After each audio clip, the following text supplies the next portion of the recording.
Sophie, je n'arrive pas à déverrouiller la porte. Pourrais-tu l'ouvrir, s'il te plaît? En frappant à la fenêtre, elle s'est levée pour s'approcher de la fenêtre. J'ai crié à Sophie, ma belle-mère, en frappant à la fenêtre, et elle s'est levée pour s'approcher de la fenêtre. Pendant un moment, j'ai soufflé un soupir de soulagement, mais elle a ensuite tiré les rideaux.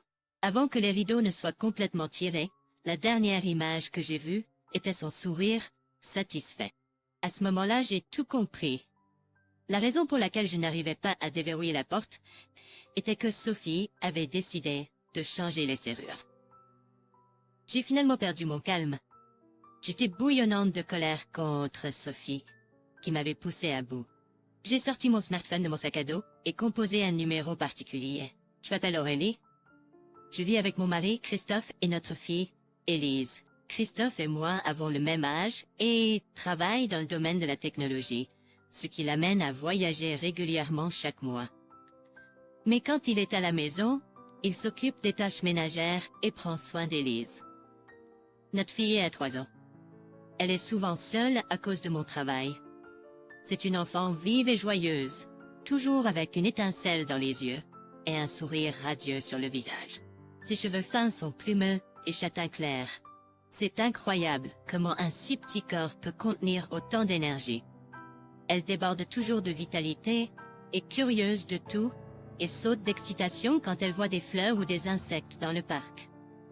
Même si son père n'est pas souvent à la maison, Élise est extrêmement attachée à Christophe. Avec la mignonne prononciation maladroite typique des tout-petits, Élise crie après son papa et court vers lui. Il est complètement gaga d'elle et saisit chaque occasion pour câliner ses joues douces. Oh Élise, tu es adorable aujourd'hui. Ça se fait fetiche. Pendant ses voyages de fer, il ne manque jamais un jour pour nous play en vidéo après leur fille. Quand on aura fini, envoie-moi une autre vidéo d'Élise. Chaque appel vidéo se termine avec cette phrase de sa part. Et même si je souris avec méfiance, j'envoie toujours des vidéos d'Élise. La maison dans laquelle nous vivons est une maison individuelle, avec beaucoup d'espace. Elle a un jardin, ce qui est idéal pour Élise qui est fascinée des insectes et les fleurs. Elle court autour de la maison, monte et descend les escaliers, et attrape des insectes dans le jardin, vivant sans se soucier de rien. Juste quand nous menions cette vie heureuse, la tragédie a frappé. Le père de Christophe est décédé. Il avait été hospitalisé pendant un certain temps. Quand il a été admis pour la première fois, le médecin nous a prévenu qu'il ne lui restait plus beaucoup de temps. Donc nous devions nous préparer. Nous pensions être prêts, mais quand le moment est arrivé, ça nous a quand même frappé de plein fouet. C'était un homme au grand cœur. Quand Christophe et moi avons rendu visite à ses parents pour annoncer nos fiançailles, il a tout fait pour nous mettre à l'aise en lançant des conversations. Sur le chemin du retour après la visite, Christopher m'a dit « Papa était très bavard aujourd'hui. » Papa est très bavard aujourd'hui. D'habitude, il n'est pas très bavard. Il était toujours attentionné envers moi et j'aimais mon beau-père au grand cœur. Quand j'ai involontairement commencé à pleurer, j'ai rapidement essuyé mes yeux et Élise est venue vers moi en courant. « Maman, qu'est-ce qui ne va pas? » Elle a tendu le cou pour regarder mon visage. « Est-ce que ça fait mal? » C'est bien. Je vais arrêter de pleurer bientôt. Avec des mains aussi délicates que des feuilles d'automne, Élise m'a doucement tapoté la tête et m'a souri. « Douleur, douleur, va-t'en !» Je n'ai pas pu m'empêcher d'enlacer son collègue Iska. Un peu après le décès de mon beau-père, Christopher s'est approché de moi, une expression de préoccupation sur le visage. Maman m'a envoyé beaucoup de textos récemment. Quel genre? En regardant son téléphone, j'ai remarqué quelques textos de Sophie qui apparaissaient toutes les quelques heures. Les textos disaient des choses comme « C'est dur de vivre seul » ou « Je me sens si seule et j'ai l'impression que mon heure de rencontrer mon créateur approche. » Ça m'a vraiment affectée. Je me sens mal. Ouais, Est-ce que ça va avec Sophie? Et si on lui proposait de venir vivre avec nous? le visage de Christopher s'est illuminé d'étonnement à ma suggestion. Mais ça ne serait pas difficile de vivre tous ensemble. Je suis souvent absente à cause du travail. Bien sûr, il y a beaucoup de discussions sur les défis de la cohabitation, mais en réalité, on ne saura pas vraiment tant qu'on n'aura pas essayé, n'est-ce pas? Et notre principale préoccupation n'est-elle pas son bien-être? Voyant mon sourire confiant, il a soupiré de soulagement. Merci. Si ça te va, je vais aborder l'idée de vivre avec ma mère. Plus tard, Christopher a proposé l'idée de cohabitation à Sophie, qui a accepté sans hésitation. Elle a fait ses valises et a déménagé dans notre maison. Bienvenue chez toi, Sophie. En la saluant sur le pas de la porte, elle a remarqué « Cette maison est assez vieille. C'est le problème avec les maisons d'occasion. Aurélie, tu dois mieux gérer tes finances pour pouvoir acheter une nouvelle maison. » Malgré son commentaire brusque, j'ai réussi à garder mon sérieux. It might be old, but we love it because it's roomy. She scoffed at my words and stepped inside. Grandma, Elise ran towards her. Okay, Grandma's exhausted from the move. Grandma's just a bit worn out. Why don't we just go play catch in the backyard? Okay, Elise quickly fetched the ball and darted out to the yard. Watching Elise frolic, I tried to assure myself that Sophie's behavior was just a phase, that she was merely feeling low due to the loss of her late husband. As I suspected, Christopher's work trips continued. Even when he wasn't traveling, he was mostly out, coming home late. By default, the responsibility of taking care of Sophie fell on my shoulders. Sophie, dinner's ready. But I don't feel like eating now. Can you heat it up for me later? When I reheated it as she requested, Sophie griped. Heating it ruined its texture. Why did you even bother heating it? She seemed to take pleasure in every opportunity to criticize me. I'm really sorry, Aurélie. I'm always away on work trips. Christopher apologized one morning as he was about to set off on another trip. Work is important. Did I pack your travel bag properly? Yes, thanks as always. I'm leaving now. Take care. Have a safe trip. bye-bye, Daddy. That night, with Christopher out of town, I called Sophie for dinner as usual. Sophie, dinner's ready. But she didn't respond as if she didn't hear me. I pushed open her door and called out louder. She glanced at me, got up wordlessly, and left the room. I felt a pang of frustration but took a deep breath and composed myself. Whenever Christopher returns from his business trips, her demeanor instantly brightens. I'm sorry, Mom, for always being away on business trips. No. Ça peut être vieux, mais nous l'aimons parce que c'est spacieux. Elle a ri de mes paroles et est entrée. Grand-mère, Elise a couru vers elle.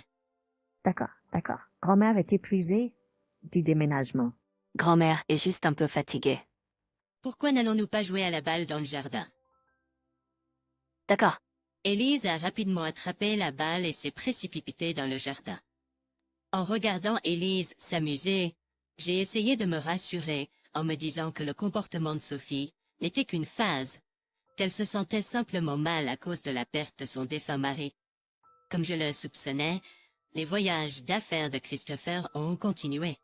Même lorsqu'il ne voyageait pas, il était souvent absent, rentrant tard à la maison. Par défaut, la responsabilité de prendre soin de Sophie est tombée sur mes épaules. Sophie, prêt. Mais je n'ai pas envie de manger maintenant. Pouvez-vous la réchauffer pour moi plus tard? Lorsque je l'ai réchauffée comme elle me l'a demandé, Sophie s'est plainte. Ich habe eine Space. Pourquoi avez-vous même pris la peine de le réchauffer? Elle semblait prendre plaisir à chaque occasion de me critiquer. Je suis vraiment désolé, Aurélie. Je suis toujours en voyage d'affaires. Christopher s'est excusé un matin alors qu'il s'apprêtait à partir pour un autre voyage. Le trivial important. Et j'ai bien fait votre sac de voyage? Oui. Merci comme toujours. Je pars maintenant. Prends soin de toi. Bon voyage. Au revoir, papa. Cette nuit-là, avec Christophe hors de la ville, j'ai appelé Sophie pour dîner comme d'habitude. Sophie, dîner prêt? Mais elle n'a pas répondu, comme si elle ne m'entendait pas. J'ai poussé sa porte et appelé plus fort. Elle m'a jeté un coup d'œil, s'est levée sans un mot et a quitté la pièce. J'ai ressenti une pointe de frustration, mais j'ai pris une profonde respiration et me suis calmée. Chaque fois que Christopher revient de ses voyages d'affaires, son comportement s'illumine instantanément. Je suis désolé, maman, d'être toujours en voyage d'affaires. No. It's good that you, the family's primary earner, are working hard. While Sophie consistently wears a stern face around me, she breaks into a smile with her son. Really? He's hardly ever home because he's always on business trips, and that's all because Aurélie hasn't made the home comfortable. While Christopher's cleaning up in the bathroom, she mumbles just loud enough for me to hear. I wanted to respond to her insinuations, but I held my tongue. She may be on edge and emotionally unstable, but she's really lost her husband. Even after that, she and I interact only when Christopher is home. But when he's not around, she doesn't acknowledge anything I say. She's definitely ignoring me on purpose. One day, Christopher comes home looking defeated. Sophie, I'll be gone on a long business trip. How long is long? It's 3 months. I won't see my baby girl for 3 months. I want to cry. Don't cry, Daddy. He tightly embraces Elise. It will be lonely, but hang in there. As I encouraged him, Christopher managed to smile through a heavy sigh. Okay, take care of Elise. And so Christopher's 3-month business trip commences. Sophie has been ignoring me from the first day, but I always talk to her as usual. Sophie, dinner will be ready soon. I'll leave the laundry here. I've laid out the bed sheets. Even though I was ignored, I maintained my composure. But she seemed annoyed and shot increasingly displeased looks. Elise, come over here. Sophie beckons Elise and announces loud enough for us all to hear. Do you know why your dad doesn't come home? It's because of work, right? To Elise, who tilts her head in confusion. It's because your mom is scary. And it seems your dad doesn't find you very cute either. That's why he doesn't want to come home. Mommy? Daddy and Mommy both love you very much, Elise. Don't worry. While comforting Elise, I couldn't believe that Sophie would say such cruel things to such a little girl. Mais sa méchanceté continue. Elise jette ce plat à la poubelle. Pendant le déjeuner, Nancy tend à Elise une assiette de plats d'accompagnement que j'ai préparés pour elle et lui dit de les jeter. T'es quoi? Tu n'as pas encore mangé, grand-mère? J'ai pas encore pris une bouchée, mais c'est bon. Jette-les, car les plats d'accompagnement que ta mère a préparés ne conviennent pas au goût de grand-mère. Elle se fige, l'assiette de plat d'accompagnement intacte dans sa main et un air troublé sur son visage. Je prends rapidement l'assiette d'Elise. Et ma maman s'occupera de cette assiette. D'accord, je suis désolée. Elle dit avec un air abattu sur son visage confus. Tu n'as pas besoin de t'excuser, Elise. Claire? Quand je regarde Nancy, elle sourit méchamment. J'ai ressenti une vague de colère au fond de mon estomac. Je peux supporter qu'elle soit méchante envers moi, mais je ne peux pas lui pardonner d'impliquer ma fille là-dedans. Après qu'Élise soit allée se coucher, je me suis tenue à côté de Nancy, qui était absorbée par la télévision dans le salon, et j'ai éteint la télévision avec la télécommande. Elle m'a rapidement regardée avec surprise. Nancy, je peux tolérer ton hostilité envers moi, mais pas quand cela implique Elise. Assez de ta cruauté. J'ai cru avoir communiqué cela avec une gravité absolue. Pourtant, Nancy s'est retirée silencieusement dans sa chambre sans dire un mot. Le lendemain, j'ai mis Élise dans la voiture et nous sommes partis pour une course au supermarché. Nancy, je vais au supermarché pour faire des courses. Je savais qu'elle ne réagirait pas, mais je l'ai quand même informée avant de quitter la maison. Qu'est-ce que tu vas acheter? Eh bien, nous allons probablement prendre de la viande et des légumes. Pour lui faire découvrir les chiffres, j'ai affiché les courses et leurs prix pendant que je les ajoutais dans le panier. Alors, combien coûte le total? Je sais pas. J'ai mis toutes les courses dans le panier et j'ai payé à la caisse. Puis, elle gilise dans la voiture et nous rend à la maison. Attends, Elise. Je sors les clés maintenant. J'ai sorti la clé de la poche de mon sac à dos et j'ai essayé de l'insérer dans la serrure, mais la clé n'est entrée qu'à moitié. Hein? J'ai soupçonné que je l'avais peut-être confondue avec une autre clé, donc j'ai vérifié à nouveau. Mais c'était bien la clé de la maison. Il n'y avait aucun doute sur la maison à laquelle je retournais. Pas étrange? Qu'est-ce qui se passe? J'ai envisagé de demander à Sophie, qui était censée être à la maison, de déverrouiller la porte de l'intérieur. J'ai fait le tour du jardin et j'ai regardé à travers la fenêtre du salon. À travers la fenêtre, j'ai repéré Sophie absorbée par le programme télévisé. Pourriez-vous l'ouvrir, s'il vous plaît? Je lui ai crié, en tapant sur la fenêtre, et elle s'est levée pour s'approcher de la fenêtre. Pendant un moment, j'ai soupiré de soulagement, mais elle a rapidement tiré le rideau. Avant que les rideaux ne soient complètement tirés, la dernière image que j'ai vue d'elle était un sourire suffisant. À ce moment-là, j'ai tout compris. La raison pour laquelle je ne pouvais pas déverrouiller la porte était probablement parce que Sophie avait pris sur elle de changer les serrures. J'ai finalement perdu mon calme, ouais. J'étais en rage contre elle, qui semblait déterminée à me pousser à bout. J'ai sorti mon smartphone de mon sac à dos et j'ai composé un numéro spécifique. Vous abandonnés par Sophie, Elise et moi, n'avions d'autre choix que d'aller séjourner dans un hôtel. Il a été difficile de calmer Elise et de dormir dans un endroit inconnu, mais j'ai réussi et je me suis effondrée sur le lit, épuisée. Le lendemain matin, j'ai regardé l'heure sur mon téléphone. J'ai remarqué plusieurs appels manqués de Sophie. Je n'y laisse pas de chukam de Pendant que je parcourais l'historique des appels, un autre appel de Sophie est apparu sur mon smartphone. Allô, oui? Lorsque j'ai répondu à l'appel, elle a commencé à parler frénétiquement. Aurélie, tu as enfin répondu. Un étranger vient d'arriver à la maison. Qu'est-ce qui se passe? Il prétend être d'une agence immobilière. Oh, c'est comme ça? Tu as orchestré ça, n'est-ce pas? Je ne serai pas dupée aussi facilement.